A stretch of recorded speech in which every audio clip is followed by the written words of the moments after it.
Nashville Public Radio serves Middle Tennessee in many ways, every day, including through this podcast. You can support it by leaving a review or rating, by telling a friend about it, or by contributing at WPLN.org/give. This is the Nashvillager Podcast.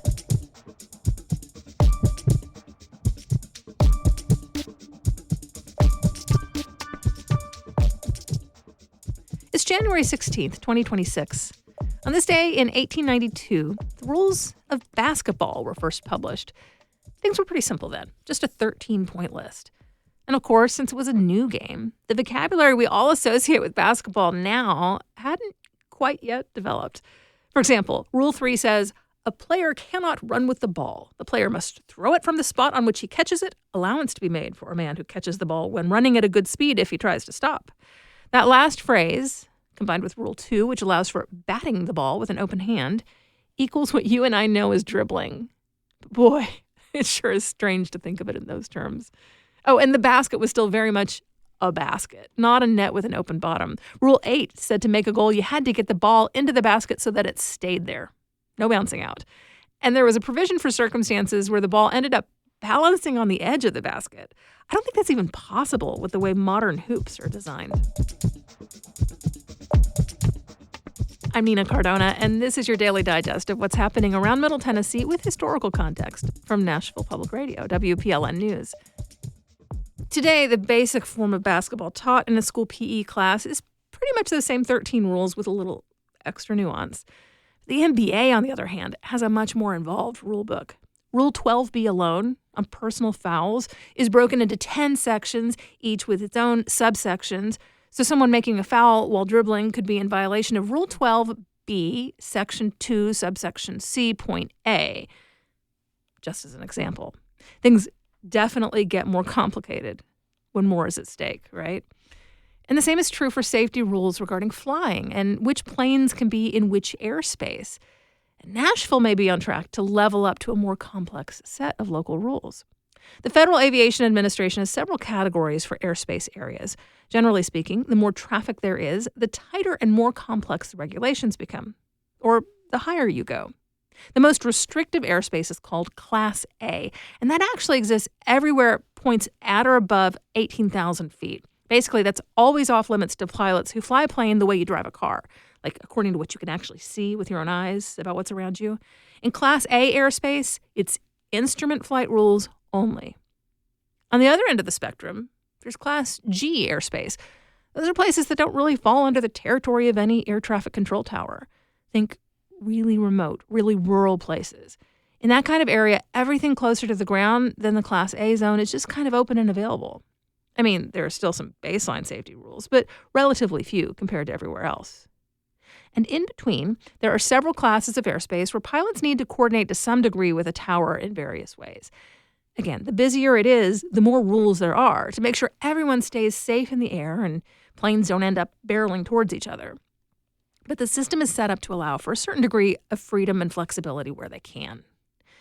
Currently, the Nashville area is designated as a Class C airspace. But one local airport administrator recently told WKRN this area could be recategorized as Class B soon.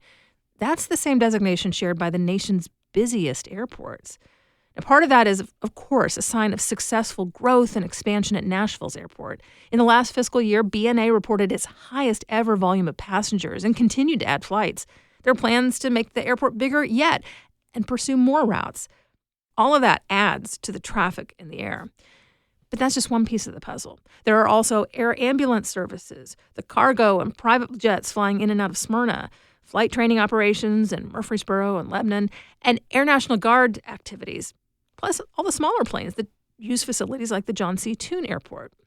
If Nashville's airspace does get reclassified, the rules would be configured to local needs. That's standard for Class B airspace.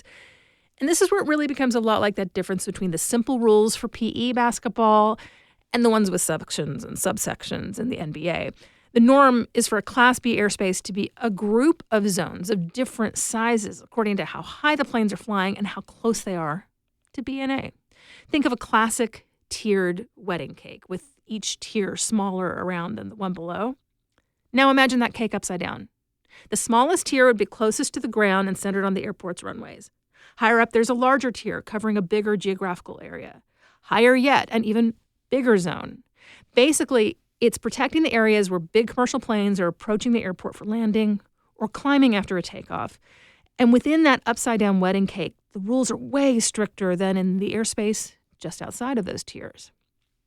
It's all quite complicated. And the switch to Class B would mean a big change for folks flying their own small planes by visual rules, or VFR. Those guys cannot enter Class B airspace without approval from the tower. In other classes, they pretty much just radio in and say, hey, I'm here. In Class B, they have to obtain express permission. Now, sometimes a Class B airspace is set up with specific accommodations for those smaller planes.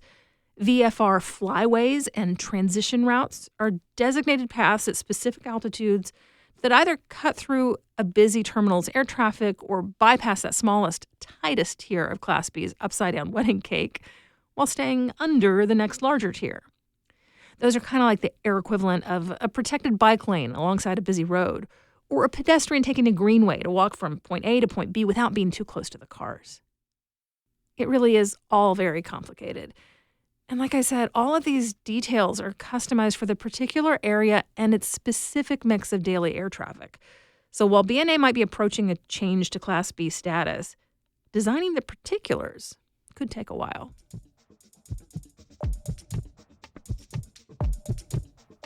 Well, one WPLN reporter recently tried out the Las Vegas tunnel built by the same company getting ready to excavate here in Nashville. In just a few minutes, we'll get her reaction. That's coming up after the newscast.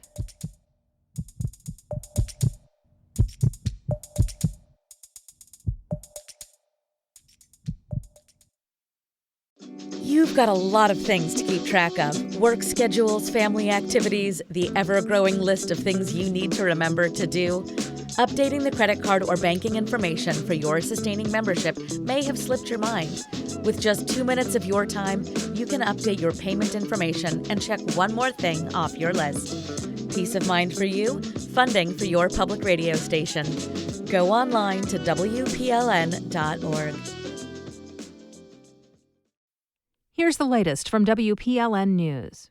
Mid-state temperatures dropped into the 20s last night, so Nashville's Office of Emergency Management conducted cold patrols. That's what it's called when teams check places where folks may be experiencing homelessness and offer rides to warming shelters and to distribute essential supplies. More cold nights are in the forecast. OEM encourages people to report anyone who may need help. Metro Social Services is hosting its largest food giveaway to date tomorrow morning in front of Nissan Stadium. The agency is prepared to feed 1,000 people and families during the event. That's double the resources from the last food distribution in November to meet increased demand. The lack of access to food is rising within Nashville's poorest and most vulnerable communities.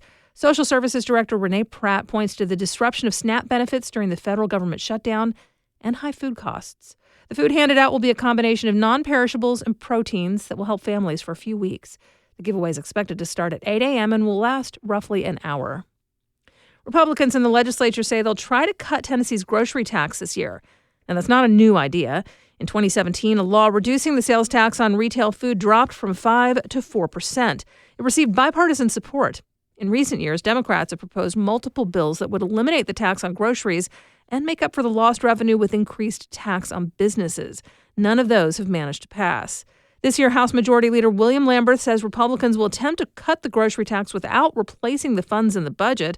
That could be challenging in what's expected to be a lean budget year, with revenues struggling to keep up with the rate of inflation. Lamberth tells WKRN he'd like to cut the tax for everybody, but a grocery tax holiday for seniors may be more likely. The state's new domestic violence registry is live on the Tennessee Bureau of Investigation website. Criminal justice reporter Paige Flager says the registry was put in place by a new state law. The registry got its first entry this week when a man was convicted in Blount County of a domestic violence offense and he had one prior conviction. He'll remain on the registry for 5 years, but others may be on the list for longer, depending on how many prior offenses they have. While prior convictions qualify someone for the list regardless of when they happened, their new conviction must have occurred since January 1st, 2026 to be added. Once the list is more populated, the public can search by county or by name to find offenders in their area. Paige Schlager, WPLN News. A former drug recovery court director is facing indictment for filing phony paperwork and stealing thousands of dollars. Recovery courts help people dealing with addiction. Julie Odom was the program's director for 12 years in the district that includes Cookeville and several surrounding counties. The state comptroller's office says 2 years ago she authorized over $8,000 in rent assistance to one participant she was living with. That person also received much more financial help than others in the program, and Odom is accused of faking paperwork to make it happen. That's according to the comptroller's report. Odom now stands accused of theft, misconduct, and forgery. The Tennessee Department of Environment and Conservation just proposed a list of the state's most polluted waters. Farm runoff, fossil fuels, and other industries regularly contaminate waterways. WPLN's Caroline Eggers reports that this year, activists want the state to consider pollution from Middle Point landfill. The state proposed listing more than 200 segments of waterways as impaired, another way to say that certain waters have high levels of contamination. Common sources of pollution include mercury and chemicals used in pesticides or fertilizers. Levels change year to year, and sometimes there's a new source of concern. A list is a snapshot in time. That's the state's watershed manager, Rich Cochran, speaking at a public hearing on Wednesday. He helped create this list, which citizens can submit comments on through February 13th. It's available on TDEC's website, and there's even a new map that allows users to type in an address. Cochran encouraged participation because water quality monitoring is an ongoing process. If we have new information on data that comes in that needs to be used as part of the regulatory process, so it affects permits, things like that, those data would trump what was in the most recent assessment. This year, some folks want the agency to consider water samples taken in and near Middle Point landfill, the state's largest landfill by volume. It sits right next to the Stones River, which flows into J. Percy Priest Lake. The city of Murfreesboro sent samples of the landfill's liquid byproduct called leachate to a testing laboratory. Samples revealed extremely high levels of per- and polyfluoroalkyl substances, commonly called PFAS or forever chemicals. Water drinking samples nearby also contain PFAS at 10 times the federal limit. Murfreesboro Mayor Shane McFarland hopes the state will consider the data. We need to make sure that state law is being followed. And I feel confident that looking at the data and looking at some of the things that are coming across, we feel confident that they will do that. The state's water manager, Cochran, said he was aware of the samples and would be looking into it. Caroline Eggers, WPLN News. President Donald Trump is once again asking U.S. senators to add Nashville's Lee Beeman to the board overseeing the Tennessee Valley Authority. Beeman, a businessman and GOP megadonor, was passed over for the job late last year. That came after senators grilled him in a confirmation hearing about his ties to fossil fuel interests, as well as an ethics investigation into Congressman Andy Ogles. Beeman's personal life also came up, including unsavory allegations from an ex-wife. The Tennessean reports 4 of Trump's other picks for the TVA board were sworn in on Monday. You'll find more news anytime at WPLN.org. From WPLN News in Nashville, I'm Tony Gonzalez. Last summer, Elon Musk's The Boring Company announced that it would be constructing an underground tunnel between downtown Nashville and the airport. The plans have been mired in some controversy, but the tunnel is not the first of its kind. The Boring Company has constructed test tunnels in California and Texas and one operational system in Las Vegas. WPLN's Metro reporter Cynthia Abrams recently took a ride on the Las Vegas Loop and joins us now to tell us about that experience and what it indicates about what's to come here in Nashville. Cindy, thanks so much for joining us. Thanks for having me. Well, let's just start by getting an overview. Can you give us a brief reminder of what is happening in Nashville? Yes. So the tunnel, called the Music City Loop, will be an underground tunnel that, as you said, connects downtown Nashville with the airport. At its core, it's an alternate transportation option with the stated intention of lessening Nashville's traffic congestion. It's a private project funded entirely by the Boring Company, but is something that the state has been really on board with and pushing for. City leaders have expressed quite a bit more skepticism and even opposition. One criticism that is widespread is that for such a large infrastructure project, it isn't really a mass transit solution. And that's because ultimately the tunnel really functions as a rideshare service. Within the tunnel, a fleet of Teslas will drive people from point A to point B. Okay, well, speaking of point A to point B, can you just describe your experience in the Las Vegas tunnel? Yeah, so my ride, which was just me and my driver in a Tesla, took me from one hotel on the Las Vegas Strip to another, also along the Strip. It was a very short trip. The total distance was only about a mile, and the drive was around 5 minutes each way. I bought my $7 round-trip ticket on my phone right beforehand. The tunnel station was right outside the hotel, next to the valet, and there was a Tesla waiting already as I walked up, which I pretty much just got in, and we drove down from the street-level station into the tunnel. It's one way, completely white walls all the way around, which are lit up with these multicolored changing lights that are strung along the sides. It sounds like a pretty smooth ride, but I mean, was it fast? Were there a lot of people there riding it, showing that it's popular? Honestly, not really and not really. There weren't other cars we encountered in the tunnel, so it's true there wasn't any traffic. But the distance between those two tunnel stations is so minimal that I'm not convinced that it was much faster than if I had driven along the Strip, and I really could have walked the distance. And as far as popularity, there wasn't really anyone else I saw at either station, at least for the few minutes I was there on either end of the trip. I will say there could be a couple of factors influencing this. Firstly, my trip was the day after Christmas, so there were likely fewer people out and about. The other component is that while Las Vegas's tunnel is open, it's not complete. They just began beta testing connections between the Strip and the airport. So even though the tunnel has been in use since 2021, it's only been connecting people between the city's convention center, where there are actually multiple stations, and locations along the Strip. Okay, so that's like a snapshot of your experience, your ride. Let's go bigger here to the whole project. How does the Las Vegas project compare to what's going on in Nashville? So the Nashville project was really proposed as this airport connector, with stations at the convention center and the state capitol. While in Las Vegas, the initial focus seemed to be more about getting people around the convention center with those multiple stations and along the Strip, though of course they've also now added the airport connection. They also are planning other connections to high concentration locations like the NFL stadium, the university, and downtown, among others. In Nashville, they've been following suit with the added connections. Since the tunnel was first announced, the Boring Company has expanded to plans for at least 20 stations, including a track under Lower Broadway and a connection to Nissan Stadium. We should also note that their topographies are a lot different. WPLN's environmental reporter Caroline Eggers has reported that drilling into Nashville's limestone can come with a high risk of sinkholes. So you're getting a little bit into kind of the rollout of the project.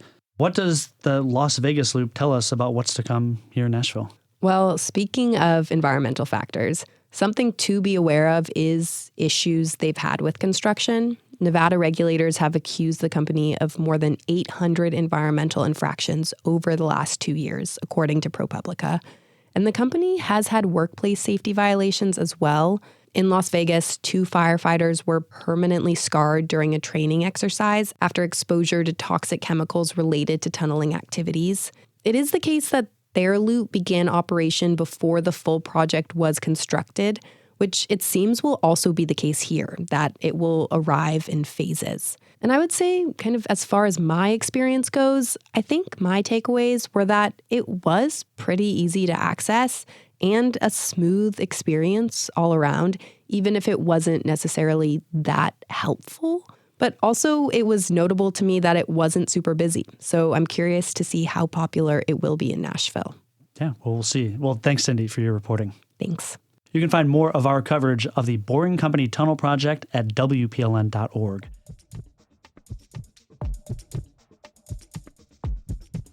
Thanks for listening to the Nash Villager podcast. We take this look at Nashville news every weekday. If you like it, go ahead and subscribe on your favorite podcasting app and tell a friend or give us a mention on your socials. It really helps get the word out. And of course, everything at WPLN News is listener supported, and you can become a member at WPLN.org. That's it for today. Thanks so much for listening. Let's make this day a good one, and we'll catch back up tomorrow.